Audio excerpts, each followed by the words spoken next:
आज हम लोग बात करने वाले हैं क्वेश्चन नंबर 4.35 के बारे में। कह रहे हैं use molecular orbital theory to explain why Be2 molecule does not exist. हमें बताना है कि मॉलिक्यूलर ऑर्बिटल थ्योरी के बेस पर कि Be2 जो मॉलिक्यूल हमारा है वो एग्जिस्ट क्यों नहीं करता।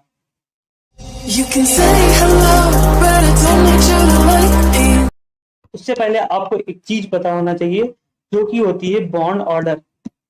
बॉन्ड ऑर्डर दरअसल क्या है, ये इक्वल तो होता है 1/2 NB माइनस Na, यानी BMO में जो इलेक्ट्रॉन है और ABMO में जो इलेक्ट्रॉन है उनके डिफरेंस का हाफ होता है बॉन्ड ऑर्डर। बताता क्या ये है, अभी आप थोड़ा थोड़ा समझते जाइए, फिर अभी आगे समझाएंगे और अच्छे तरीके से। ये बताता है कि जो दो मॉलिक्यूल मौजूद है, it tells about the number of electron pair present, या इलेक्ट्रॉन पेयर कर लीजिए या फिर इसे कह लीजिए आप bond pair, number of bond pair present between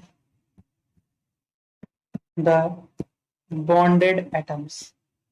जो बॉन्डेड एटम है उनके बीच कितने नंबर ऑफ बॉन्ड पेयर मौजूद है उसे क्या बताता है, कौन बताता है, बॉन्ड ऑर्डर बताता है। अब मान लीजिए बॉन्डेड पेयर जो है उनके बीच एक से ज्यादा इलेक्ट्रॉन पेयर मौजूद है, यानी बॉन्ड ऑर्डर जो आ रहा है हमारा एक से ज्यादा आ रहा है। जब बॉन्ड ऑर्डर एक से ज्यादा होगा तब क्या होगा, मॉलिक्यूल हमारा स्टेबल होगा। Molecule will be stable. ठीक है, ये कब है, बॉन्ड ऑर्डर। अगर बॉन्ड ऑर्डर एक से ज्यादा आ रहा है तो मॉलिक्यूल हमारा क्या होगा, स्टेबल होगा। या फिर एक आ रहा है, अगर मान लीजिए बॉन्ड ऑर्डर जो है वो एक से कम आ रहा है, बॉन्ड ऑर्डर या फिर एक से कम आ रहा है और बॉन्ड ऑर्डर क्या आ रहा है, जीरो आ रहा है। जब जीरो हो जाएगा तो यानी इसका मतलब है उनके बीच जो एटम है उनके बीच इलेक्ट्रॉन पेयर ही नहीं है। जब इलेक्ट्रॉन पेयर नहीं तो बॉन्ड फॉर्म नहीं होगा, और ऐसे मॉलिक्यूल क्या होंगे, अनस्टेबल मॉलिक्यूल। मॉलिक्यूल क्या होगा, अनस्टेबल होगा। ठीक है, राइट। तो देखिए एनबी और Na क्या होता है, जब मान लीजिए ये दो एटॉमिक ऑर्बिटल हैं, ये कंबाइन करेंगे तो इनके कंबाइन से एक नीचे मॉलिक्यूलर ऑर्बिटल बनेगा, यानी इसकी एनर्जी कम होगी इनसे। इसको हम लोग कहते हैं bonding molecular orbital, bonding molecular orbital या BMO शॉर्टकट में कहते हैं। और जो ऊपर ऑर्बिटल बनेगा यानी जिसकी एनर्जी इन एटॉमिक ऑर्बिटल से ज्यादा होगी उसे कहते हैं हम लोग एंटी बॉन्डिंग मॉलिक्यूलर ऑर्बिटल, या शॉर्टकट में बोलते हैं ABMO, anti bonding molecular orbital, shortcut में कहते हैं ABMO।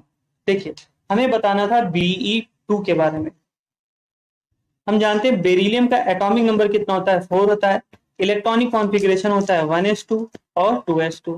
दूसरा भी Be है, एटॉमिक नंबर होगा 4, इलेक्ट्रॉनिक कॉन्फ़िगरेशन होगा 1s2 और 2s। ये इसका 1s, ये दूसरे Be का 1s, तो ये रहा Be का 1s, ये दूसरे Be का 1s, ये 1s मिलेंगे। और नीचे जो मॉलिक्यूलर ऑर्बिटल बनेगा उसे क्या बोलेंगे हम लोग, सिग्मा 1s।